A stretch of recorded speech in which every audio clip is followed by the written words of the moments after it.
The last type of concept that I want to deal with in this particular video is to make sure that you understand how you can count the number of protons, neutrons, and electrons based on any element on the periodic table. And so we're going to talk briefly about the periodic table and what information it actually contains.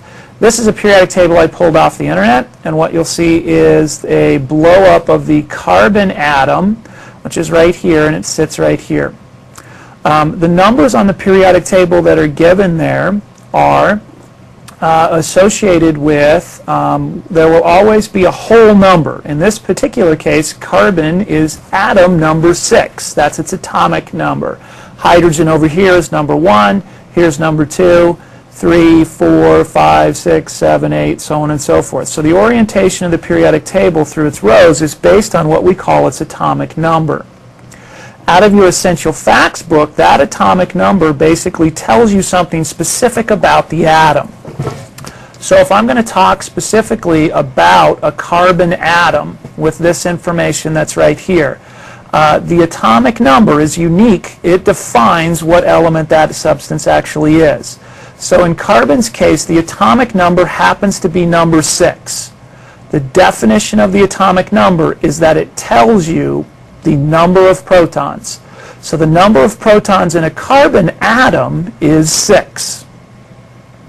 Now, if you recognize from our previous definition that an atom is supposed to be neutral and protons are positive, there must be 6 negative things. And the negative things in the atom are the electrons. So once I know the atomic number, if I'm talking about an atom, then the number of electrons also has to be 6. So that I have 6 positive things and 6 negative things. Now, to get the number of neutrons, the neutrons are located in the nucleus, and the neutrons and the protons are responsible for the mass of an atom. Essentially, electrons are so light that we ignore them. So what you'll notice right here in carbon is the average atomic mass for a carbon atom. Most carbon atoms have a mass of 12. Carbon also has an isotope of carbon, which is carbon-14, which happens to be radioactive. The difference between those two is that carbon-14 has 2 extra neutrons in that particular process. So for this activity, what we're going to do is I'm just going to take this atomic mass number and I'm going to round it to 12. Now, the atomic mass, by definition and right out of your essential facts, is the sum of the protons plus the neutrons put together. So, if I round this to 12, then 12 has to be the protons plus the neutrons added together.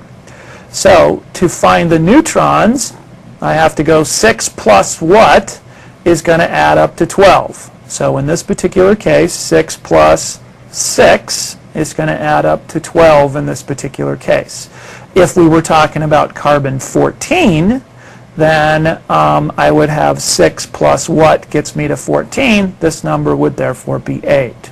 So you can determine the number of protons, neutrons, and electrons in any atom by looking at the periodic table, looking at their atomic number and their atomic masses. Once you recognize what they mean, then you can calculate the protons, neutrons, and electrons for every one of those particular things. So let's take these 3 atoms and ions here and determine the number of protons, neutrons, and electrons. So here is, right off the periodic table, the numbers for aluminum. This top number, which happens to be a whole number, is your atomic or atom number. Okay? By definition, this number right here tells you the number of protons. So this has to be 13. Again, since an atom is neutral, there has to be the same number of positively charged protons as negatively charged electrons. So in this particular case, there must also be 13 electrons. To find the neutrons, we're going to go back to our other number, which is right here, which I'm going to round to 27. That is the atomic mass, which again is the protons plus the neutrons put together. So if protons is 13, then the number of neutrons has to be 14 in order for this to equal my 27. So that's going to give me 14 neutrons for an atom of aluminum. Okay?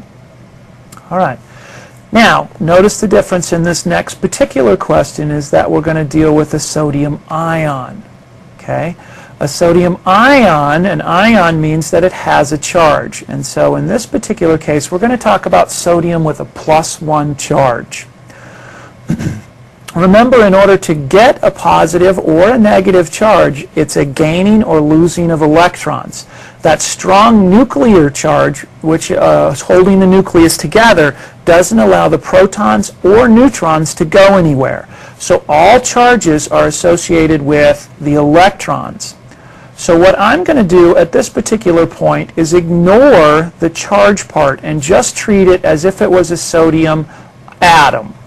So I'm going to come over here. This is my atomic number, and that by definition tells me that I have 11 protons. If this was a sodium atom, I would also have 11 electrons. That would give me a neutral atom. I'm going to come over here. I'm going to look at my mass. I'm going to round this to 23. So my number of neutrons, again, this is protons plus neutrons, has to add up to 23. So if protons is 11, my neutrons has to be 12 in this particular case in order to get up to 23.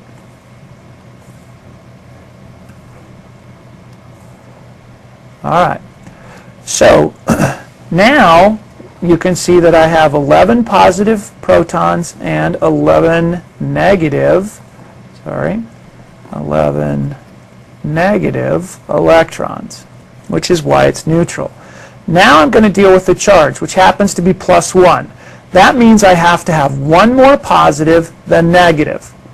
So I cannot play with the protons and neutrons because they're stuck in the nucleus because of that strong nuclear charge, strong nuclear force. So the electrons is what has to change. If I'm going to get +1, I have to have one more proton than electron. And so what that means is that to have a +1 charge, this has to change to 10. In other words, a sodium atom has to lose an electron in order to become a sodium ion with a +1 charge. And so that would be the orientation of proton, neutrons, and electrons for a sodium ion with a +1 charge. So let's go to the last example here, which is an oxygen ion, now with a -2 charge. So again, for me, what I'm going to do is I'm going to ignore the charge to start with and just treat it as an oxygen atom. So if I come over here, here's my atomic number. By definition, that has to give me 8 protons. If oxygen was neutral, I would have to have 8 electrons as well. If I look down here, and I just round that number to 16 for the atomic mass, again, protons plus neutrons has to add up to 16, so 8 plus, in this case, 8 would add up to 16 over here. So an oxygen atom, this would be the protons, neutrons, and electrons. But now I need to deal with the charge because it's an ion. So again, I have to recognize that protons are positive and electrons are negative. So I have 8 positives and 8 negatives. Well, to get a -2 charge, I have to play with the electrons. Again, I can't play with protons and neutrons because they're stuck in the nucleus. So if I'm going to have a -2 charge and I can't change this, I have to have 2 more electrons than protons. So what that means is that the electrons, which was 8, now has to change to 10. That would give me 10 negatives to go with 8 positives, and I'd end up with a net charge of -2. All right. That should provide you some information on the differences between atoms, ions, and isotopes.